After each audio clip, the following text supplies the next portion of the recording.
Over these mountains is Iran, a regime that has succeeded in cutting many of its people off from the outside world.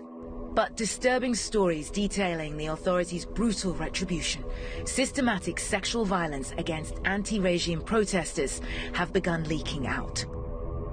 We've come here to the Kurdish region of Iraq to try and find out more. This is Hannah, not her real name. A Kurdish Iranian woman recently smuggled out of Iran. She fears for her life. After taking off and burning her headscarf on the streets, she was arrested and detained by Iranian intelligence officers. They choose the women who were pretty and suited their appetite. Then the officer would take one of them from the cell to a smaller, private room. They would sexually assault them there. Hannah isn't only an eyewitness, she also was violated. I feel shy talking about this. You can still see what the policeman did. Look here, on my neck. It's purplish. That is why I'm covering it. He forced himself on me. Then a fight broke out with another protester, drawing away Hannah's attacker.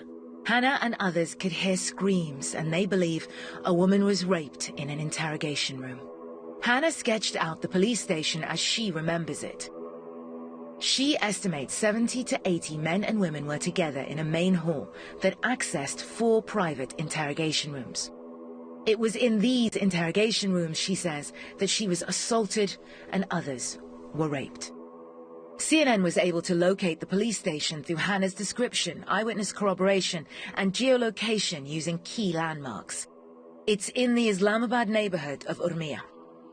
Based on this testimony and speaking to a number of sources, a pattern of repression comes into focus. Police centers used as filtration points, moving protesters from one location to another. Often families left not knowing where their loved ones are held. One Iraq-based Kurdish militant opposition party, PAK, identified over 240 people who they believe are missing within this maze of detention centers. Human rights organizations believe the number is higher, in the thousands. Some of the victims as young as 14.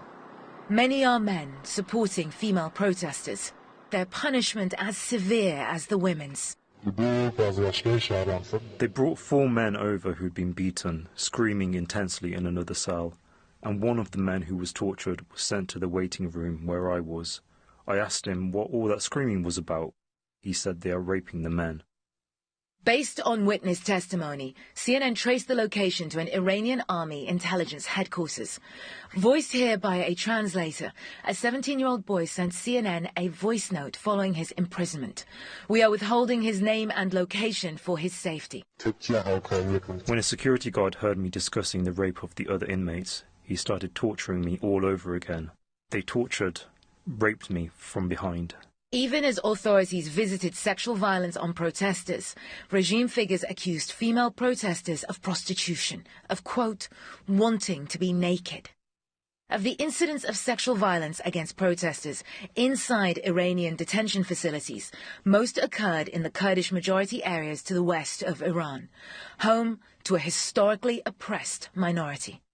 Disturbingly, in some cases, the rapes were filmed and used to blackmail protesters into silence. There has been a real escalation, where female protesters are, as you can see here, being openly assaulted, often sexually.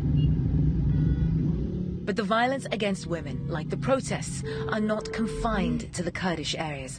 They are often focused on locations where the protests are most intense, like here in the capital, Tehran. Well, one of these stories is Armita Abbasi's, a typical 20-year-old on social media, sharing her love of animals and music. Not least, bye-bye.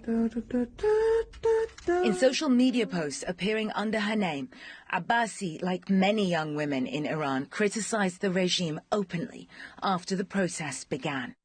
Unlike most